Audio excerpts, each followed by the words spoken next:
Yes!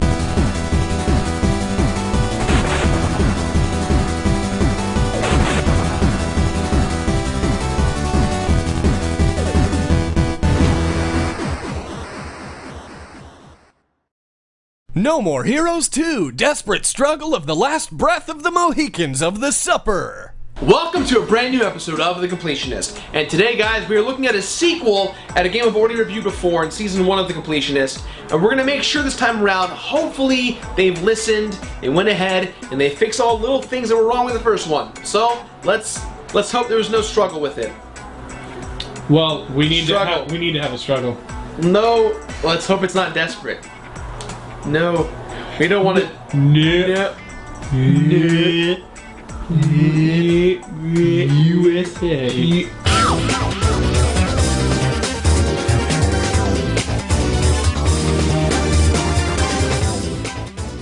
No More Heroes 2, Desperate Struggle.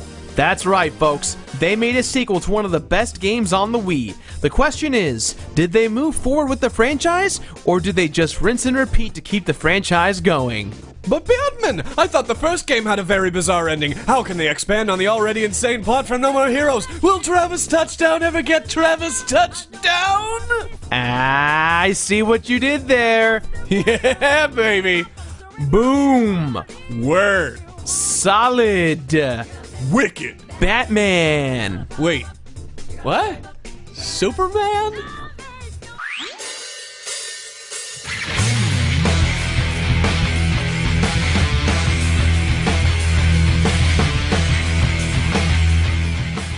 No More Heroes Desperate Struggle stars our familiar protagonist, Travis Touchdown, whom is heavily based on Johnny Knoxville of Jackass.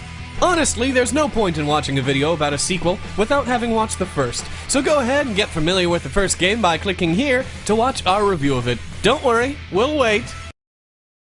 We're not gonna wait. Yeah, we're not. Time is money, friend. 3 years have gone by since Travis climbed to the top and became #1 assassin in the UAA. Shortly after becoming #1, Travis disappeared into the ether. It was as if he evaporated through the walls. Well, he's back, and he's a little angry when he finds out that he's been dethroned from the top. What's worse, that the UAA, for as scamish as it was from the first game, has now become an official established organization because of Travis's infamy. Word got out about his legendary status as the Crownless King, and suddenly everyone and their moms wanted a piece of the action. Wait, so if Travis was #1 and then he left, where does that put him? At the very bottom. Alright, so that means, what? Rank 10, 11, 20? 51st. What? It's not as bad as it seems, trust me. We'll get to that later. So if Travis goes back to Send to Destroy and wants to join back into the UAA, why should he care? Won't he just leave the top again when he gets there? Well, that's the thing. Many people in the top ranking are brothers, sisters, relatives, and people that Travis thought he killed in the first game. And now they all kind of want revenge on Travis so badly that even the #1 ranked assassin owns all of Sent to Destroy. And upon Travis's return, Jasper, who is the #1 ranked assassin and the CEO of Pizza Bat, murders Bishop, Travis's best friend. If you ever needed a reason to play a game about revenge, lust, becoming the #1 ranked assassin, and revenge, here you go. What intensity! What happened between No More Heroes 1 and 2 is somewhat vague. If you got the collector's edition of the game, available in Japan only, it came with a mini-film that tells the tale of what happened to Travis. He was hailed as the hero of Sent to Destroy, but was forced out of the city as Jasper rose to power. Wait. What about that whole plot line from the first game? How Sylvia conned Travis out of all that money, Travis's brother, Travis's crazy-ass half-sister? Is none of this addressed? Kind of, but not really. While the UAA was an elaborate ruse for Sylvia to make money, she did it more for Travis's benefit by getting revenge on his sister. Well, look at that! Revenge does fuel everything. The world's next alternative fuel. Gives me an idea. While this is happening, Travis still hasn't achieved his goal from the first game of getting it on with Sylvia. Shinobi and Henry do make a return yet again, but in kind of weird ways. From a story perspective, the biggest downfall of No More Heroes 2 is how ambitious it was without addressing a lot of the issues from the past game. But the biggest reason as to why Suda51 did this is because he didn't intend for there to be a sequel to begin with. He simply wanted to make a one-off great game, and sales were so good, it would be maddening for him to not do another. Isn't it also kind of weird how this game is awkwardly told in like an underground sex peep show type thing? Yeah, and every now and then it cuts to Sylvia talking about Travis's story and what it was like to witness him in his glory days. She dresses up as a nurse, which alludes to the fact that maybe the UAA eventually will be disbanded after all.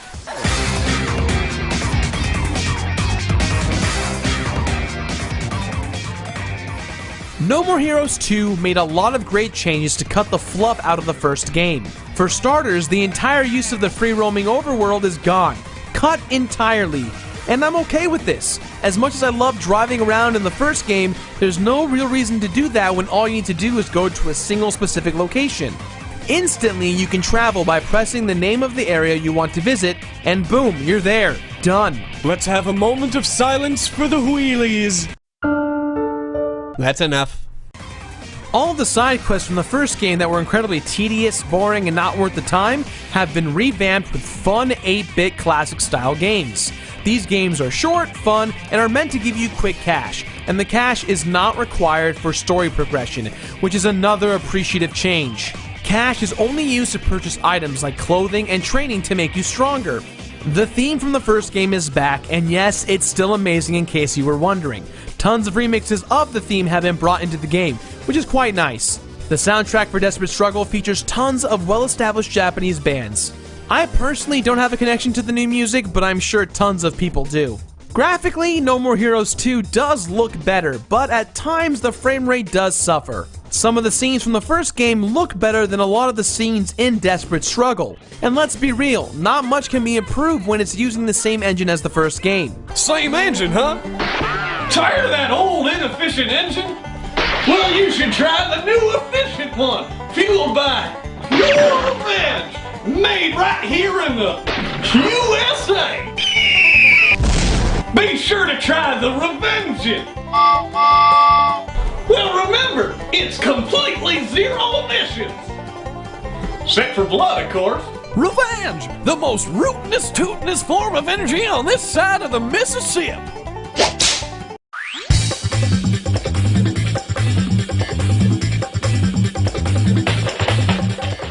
As I said before, No More Heroes 2 cuts the fat from No More Heroes 1 in a great way.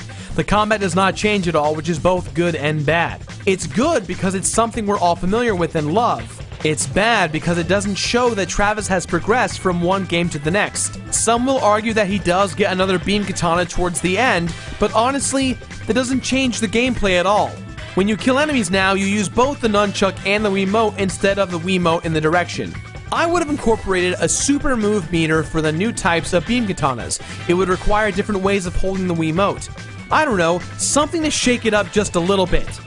The slot machine bonuses are back and are as hilarious as ever. You can get bonuses that slow down time, kill everyone around you in a one-hit AoE, throw fireballs, and my favorite one, that turns you into a freaking tiger. You can turn into a tiger! This is seriously one of the funniest and coolest bonuses ever. Suddenly, a man holding a chainsaw just falls over in fear for his life as a tiger just pounces and mangles him.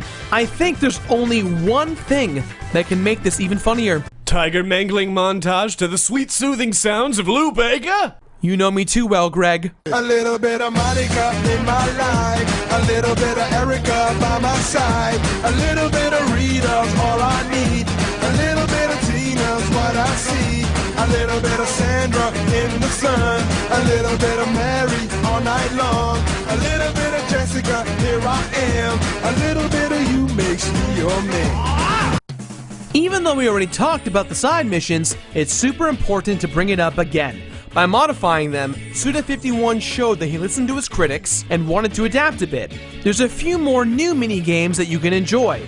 You can play the mini-game on Travis's TV. It's a top-down shooter based on his favorite manga/anime. Jean, the now full-grown cat, is back, but she's a bit out of shape. You can do all kinds of fun, cute things to help Jean stay in shape. And when she has become her appropriate size again, you'll learn a new and very helpful move called the Step and Slice. Training is back again, and going to the gym is kind of weird because you have to... Well, that guy is... Your trainer's a little weird. But let's be real, your master is gone, so this is the best you'll get. Kind of. Well, that's kind of strange. You ever notice how you can't see you or his reflections in the mirror behind him? Vampires! The minigames are fun, short, and easy, but be sure that you got enough cash to play them. You can now visit Naomi's again to buy 2 more beam katanas. The cool thing about the katanas is that they have different effects, so you'll find yourself swapping between the katanas depending on the battle situation. In my opinion, the best is the dual-wielding katanas. Pretty fun stuff. You can also buy clothes if you choose to. There is a percentage for owning the clothes, but no completion bonus for it. At least I look ridiculous. Let's talk about some of the new stuff we get to enjoy. As you progress in the story, you'll get to a point where you can play as Shinobi Jacobs. For those of you who need a refresher, Shinobi Jacobs was one of the 10-ranked assassins from the last game who was a student. Travis spared her life, and since then, she has devoted her life to becoming his protege. She's a bit faster, she can jump, and do some overall special attacks. She's a great change of pace. With that said, you can also play Travis's Irish twin brother Henry, who handles just like Travis. Yet, instead of doing wrestling maneuvers, he has a quick dash. The unfortunate thing about playing as Henry is that you can only play him for one boss fight. A big problem I have with this game is the enemies. First off, it seems like the AI actually has gotten dumber. Even on its hardest setting, this game is pretty easy. The second big thing is that these enemies need to learn something very important. Travis is known as the Crownless King, meaning he's very scary. Don't take bats and pipes to kill him. He will literally end them faster than Paul Walker's career. Chainsaws? A better approach. But if you bring a bat to a fight with a guy who uses a katana made out of a super-powered beam of light, you're just asking to be murdered. Well, you know what they say. Never bring a bat to a beam katana fight. You can find unlockable items that eventually fill up Travis's room. I know what you're thinking. Oh yeah, completion bonus for doing this too! Yet again. Nope. Speaking of completion bonuses, or rather lack thereof, after you've climbed the ranks a little bit, you can return to your motel, and at a certain time, you will be given 2 assignments. 1, you get to fight a rank challenge. Someone below you wants to fight, and it turns out that person is a huge admirer of Travis's work. A young schoolgirl. She's kind of adorable to fight. It reminds me a little bit of Darth Maul. I wonder why. The other assignment is that Sylvia finds out who literally murdered Bishop, and your task is in the form of 10 revenge missions. Kill, kill, kill your way to the top of the food chain in order to get your revenge. And your reward for this, besides satisfaction, you get the ability to not wear your jacket. Kind of lame. Must be pretty toasty outside. I got nothing. Usually in the review, I put the spoiler annotation at the final level section, but I'm going to put it here right now because from here on out, I'm going to be spoiling a lot of the endgame, so click that link. The most depressing realization about No More Heroes 2 Desperate Struggle is that at first you think, holy crap, 50 guys to kill to beat the game. That's going to be insane. Well, don't freak out just yet, because really it ends up being about 10. On your quest, you encounter big gaps that just mess things up and cut corners. For instance, there's Charlie the football player and his cheerleading squad. This squad apparently is also included in the ranks underneath him. And when you fight them, they turn into a big Power Ranger type monster mecha situation thingy. Really cool, but that launches you from 50th to 25th. There's also a moment later on where the UAA wants to see some advancement in the ranks, so they do a battle royale. And what ends up happening is that someone from the first game that got murdered is back, and they just murder everyone to get revenge on you, which then launches you up a lot in the ranks. Henry and Shinobi also take care of some of the assassins too, so it kind of diminishes the length of the plot just a little bit.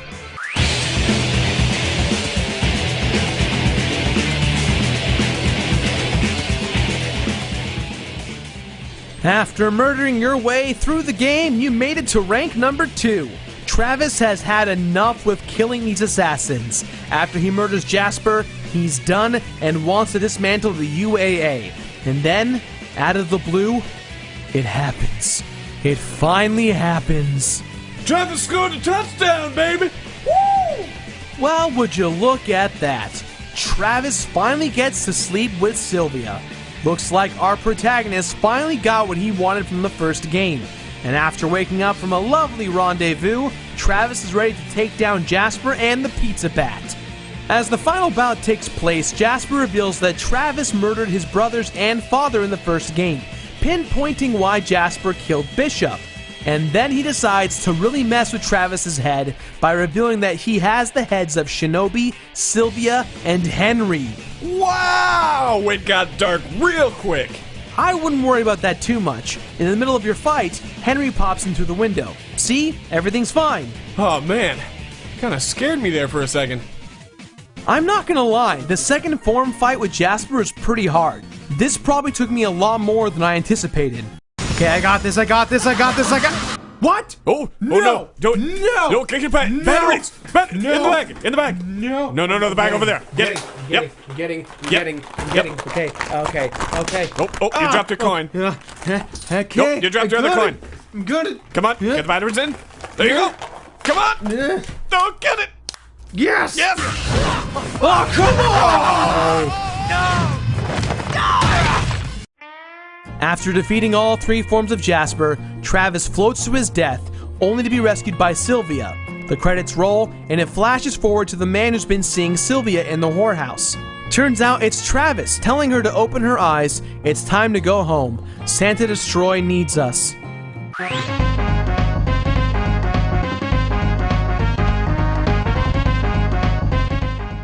There's really not a completion bonus, but for beating the game, you unlock a Boss Rush mode. Beating Boss Rush mode does not really do much, so don't get your hopes up. Speaking of not getting your hopes up, beating the game on bitter mode also does nothing. Man, this game is just a constant disappointment to completionists everywhere.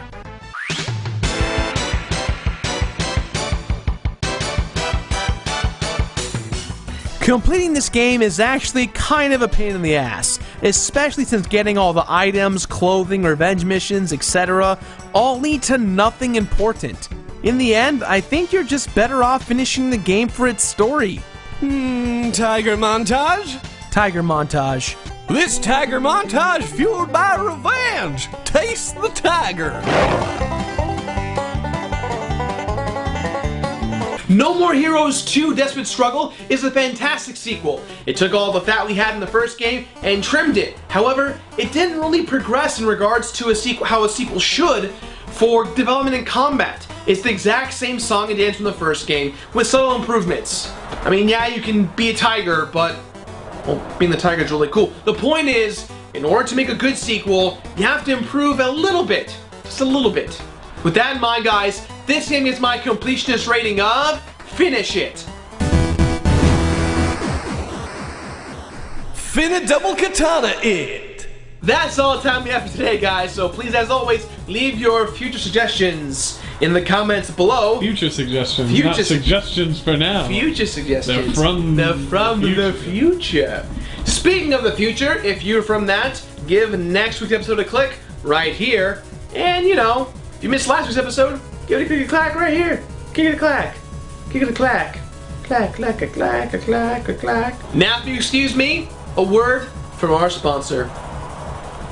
It's not a real sponsor. Hey, my name's Bob Salamis, and welcome to my Revenge Emporium, where we sell all sorts of revenge power devices, like... What the hell do we sell? Well, they all run on pure, unadulterated revenge. Never before has the world seen this type of revenge. It's pure, it's so pure that you can use it to fight tigers. That's why I say you can fight tigers with it. How? I don't know. You can throw it at them, you can look at them fiercely, but most of all, it's got zero emissions. That's what y'all care about, right? Zero emissions, huh?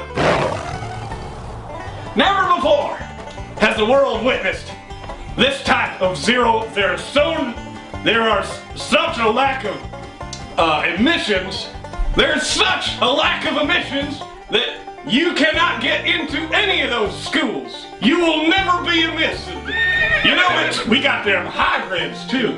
We got them hybrids that run on both revenge and hatred. Both revenge and hatred together as one. You never even seen them together before.